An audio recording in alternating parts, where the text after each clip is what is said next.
lecture series offered by the PG Department of English, Pioneer College, Pioneer.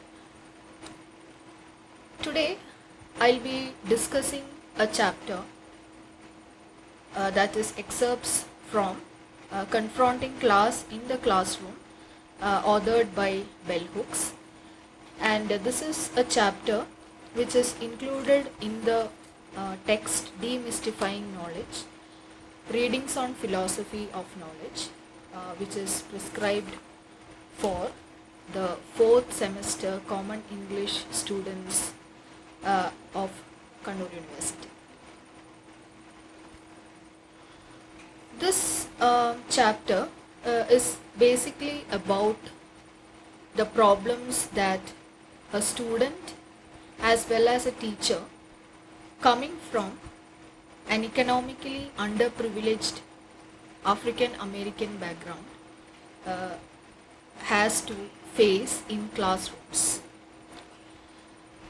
What Bell Hooks tries to argue in this chapter is that economic backwardness is not just about money, it is not just about materiality, rather it determines a whole set of attitudes, a whole set of reactions, a whole set of ways in which a person behaves to you or a person responds to you based on your class affiliations. So I'll be just giving giving a brief summary of the main points that are mentioned in this particular chapter. I'll read from the first paragraph.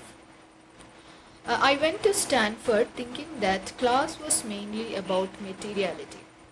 It only took me a short while to understand that class was more than just a question of money. It wasn't just about money. Then what was it about? It shaped values, attitudes, social relations, and the biases that inform the way knowledge would be given and received.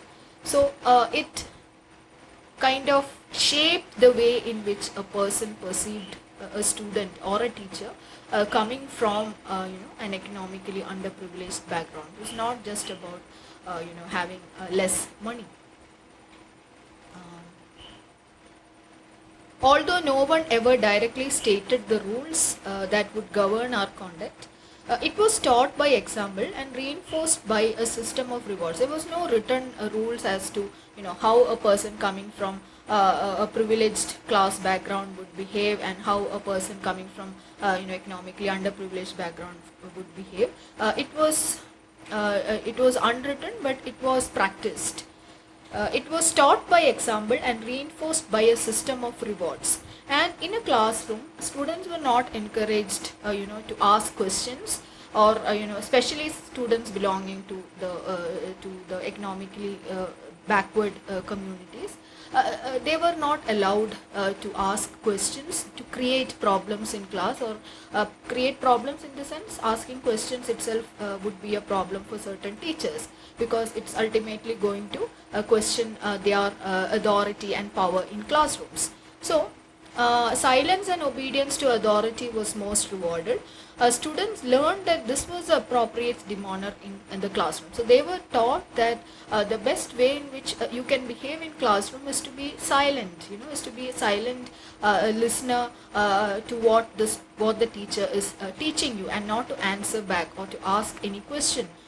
Loudness, anger, emotional outbursts, and even something as seemingly innocent as unrestrained laughter. So you are not supposed to laugh loudly, or you are not supposed to, express your anger moderately, or you are not expected to have emotional outbursts in classroom. So these were all considered to be uncouth and not decent behavior on the part of a student. Also, these traits, all these behaviors, that is loudness, being loud, being angry, being emotional, being laughing loudly, all these began to be considered as traits that were associated with a particular class. These were considered to be behavioral traits that students coming from a certain class alone expresses. So this was largely considered to be an attribute or attributes of students coming from economically backward communities. Yeah, next point.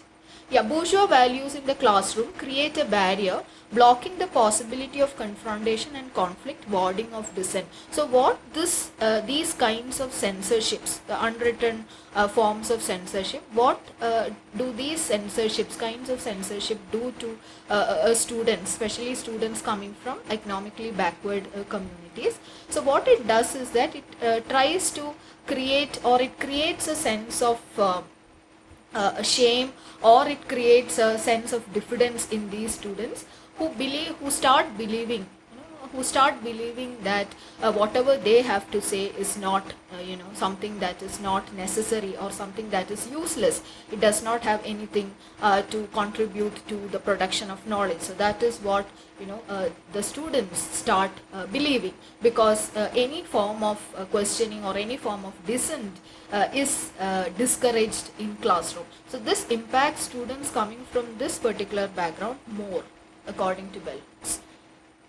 So initially, what Bell Hooks thought, when she went to the university, or when she went to various different educational institutions, what she felt was that initially she believed that differences were due to racial and cultural background. Being a black, belonging to a particular cultural background actually determined how others behaved to her. That was what she believed, but later on she realized that even class was a factor. Even the background from which she came from, that was also a factor for deciding how people behaved to her. At Stanford, I was often asked by peers and professors if I was there on a scholarship. So people wanted to know whether she was, on scholarship, which meant that otherwise she did not have the merit to be there, and she was there only because she got this specific scholarship which was meant for economically underprivileged students, perhaps. So here again, the idea that such students coming from such backgrounds, such specific backgrounds, do not have the merit to be in such a place is implicated. Then, yeah, I entered college hoping that a university degree would enhance my class mobility, yet I thought of this solely in economic terms. But I did not realize that class was much more than one's economic standing. It determined values, standpoints, and interests. It was again, she goes back to the point. She says that this is not something about money. This is not something just about, you can't think about it in economic terms alone, but it is more than that. It determines values, standpoint, and interests, and how people view you, how people perceive you. Whenever you try to whenever you behave in a certain manner, people attribute that to your class background. So it's not just about the economic aspect of class. Demands that individuals from class backgrounds deemed undesirable surrender all vestiges of their past, create psychic turmoil. So what this makes the student from economically underdeveloped or underprivileged community, what this does to students coming from such underprivileged, economically underprivileged communities. It, as I already mentioned, it removes or it makes them diffident, and they are forced to believe that their past is irrelevant, and they are forced to believe that they have to create a new present based on the bourgeois values that is taught in class. We were encouraged, as many students are today, to betray our class origins. Rewarded if we choose to assimilate, estranged if we choose to maintain those aspects of who we are. Some were all too often seen as outsiders. So they were left with only two choices. One was to assimilate with the students coming from the upper middle class. How? By assimilating their cultural values, which meant that they should erase their own identity, which meant that they should erase their own experiences or histories, which is largely cultural. So these were the only two options that were given to them, either assimilation or erasure. And this caused huge identity crisis for most of the students. They themselves felt that they were somehow outsiders because they couldn't concentrate in class with this conflict going on in their minds. Yeah, rewarded if we choose to assimilate, estranged if we choose to maintain those aspects of who we are. Some were all too often seen as outsiders. They believed also that they were outsiders. That is how people made them think about or feel about themselves. African Americans are among those students I teach from poor and working class backgrounds who are most vocal about issues of class. So now, the next part, she talks about her experience as a teacher who teaches students coming from working class, African Americans coming from working class backgrounds. So she believes that such students must creatively invent ways to cross borders which are created by bourgeois values in classrooms. They must believe in their capacity to alter the bourgeois settings they enter. So it is upon them to do that if they don't get support from the others. All too often, students from non-materially privileged backgrounds assume a position of passivity. So since many of them wouldn't want to assimilate, they wouldn't want to erase their past, ultimately what it makes them do is to to assume a position of passivity, to be passive in class, to not respond in a creative manner, to be passive. So that is what many of them are. They assume that position of passivity.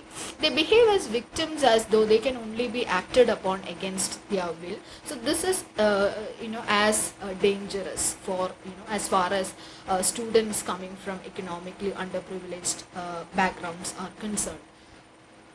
Ultimately, they end up feeling they can only reject or accept the norms imposed upon them.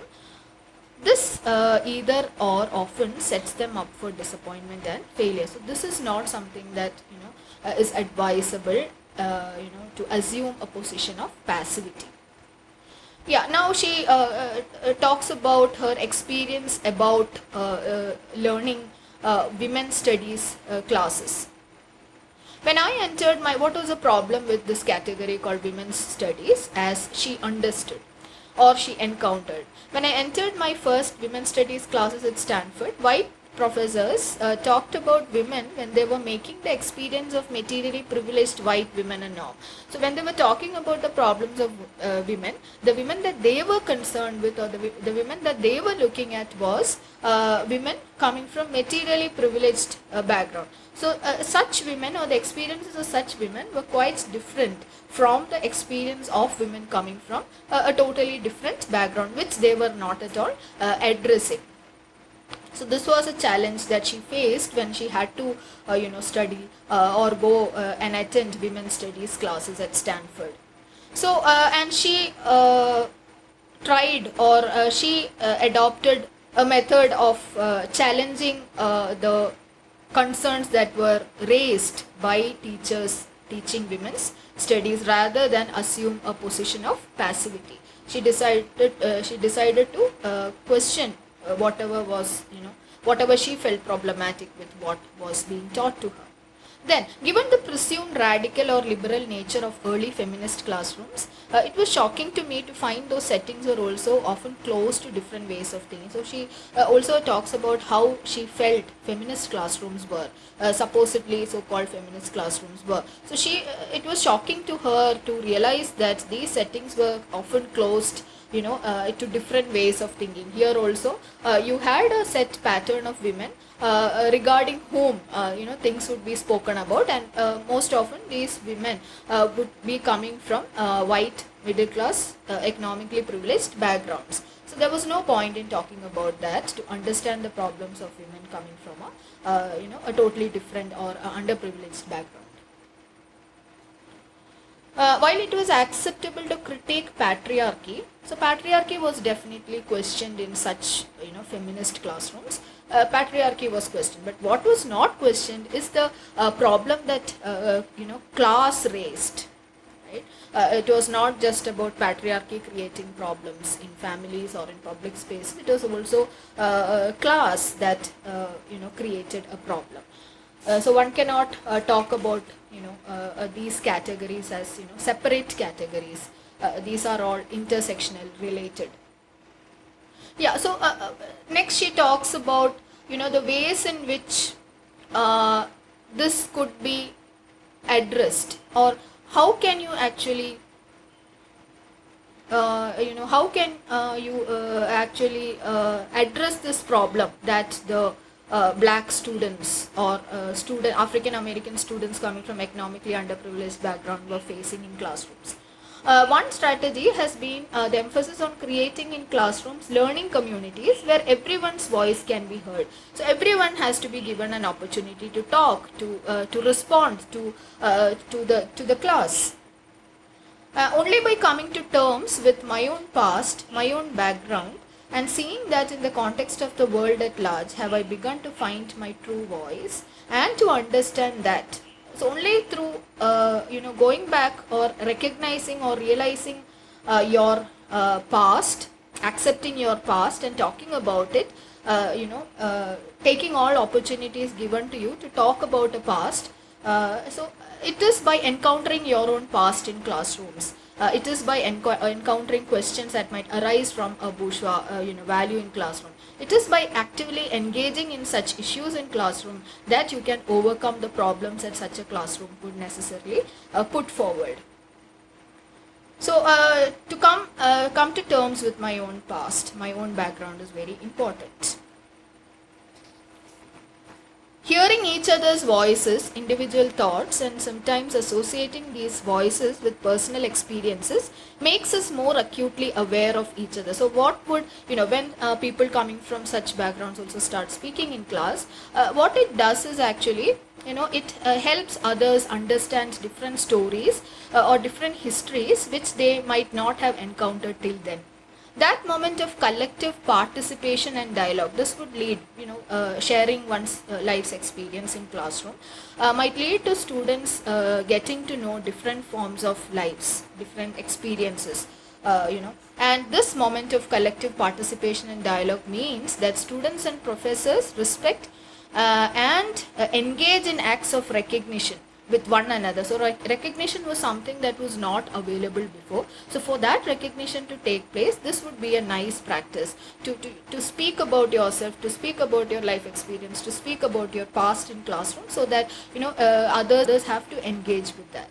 Now, most progressive professors are comfortable striving to challenge class biases through the material studied than they are with interrogating how class biases shape conduct in the classroom and transforming their pedagogical process. So many teachers who are supposedly progressive, what they do is they take textbooks and teach how to be democratic in class, but they do not practice, they teach democracy which they find in the pages of a book, but they don't treat the students in their classroom in that spirit. They tend to discriminate them on the basis of gender, class, race, etc. But when they are taking a text on racism or post-colonialism, they do that by giving examples from the text, but what they do in their daily life while dealing with students is totally different, something totally opposite from what they teach from the pages of a textbook. Fear of losing control in the classroom often leads individual professors to fall into a conventional teaching pattern wherein power is used destructively. So many teachers fear that once they allow or encourage students to ask questions, it might somehow question their power or their authority in classrooms. So because of which many teachers don't allow such questions to be raised in classroom. I often face students who think that in my classes they will naturally not feel estranged, and that part of this feeling of comfort or being at home is that they will not have to work as hard as they do in other classes.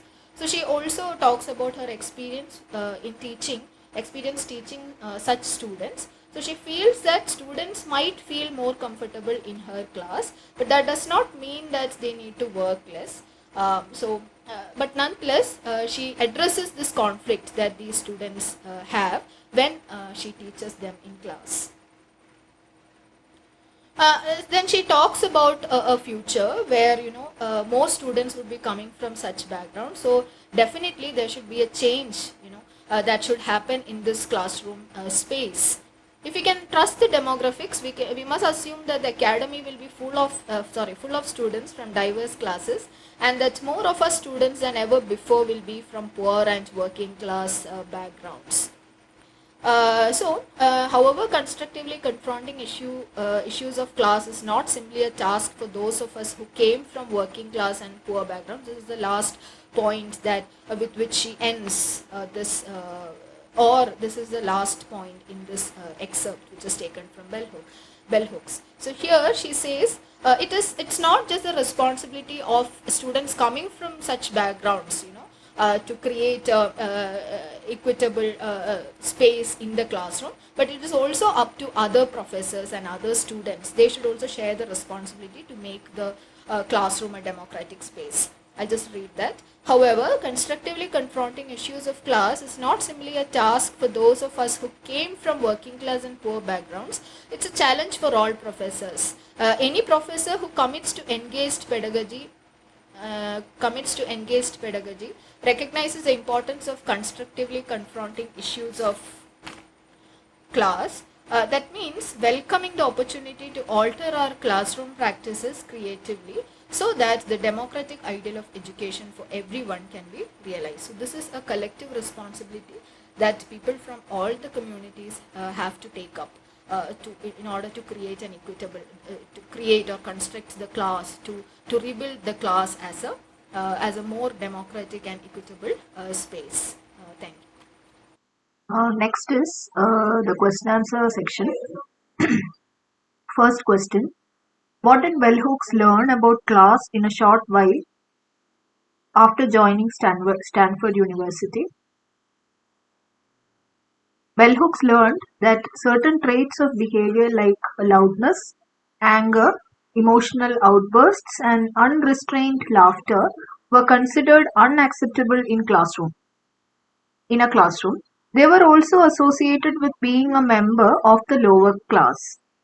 She learned that people from economically underprivileged backgrounds should adopt a demeanor similar to that of the larger group for them to be accepted. Second question. What is the censoring process Bell Hooks refers to?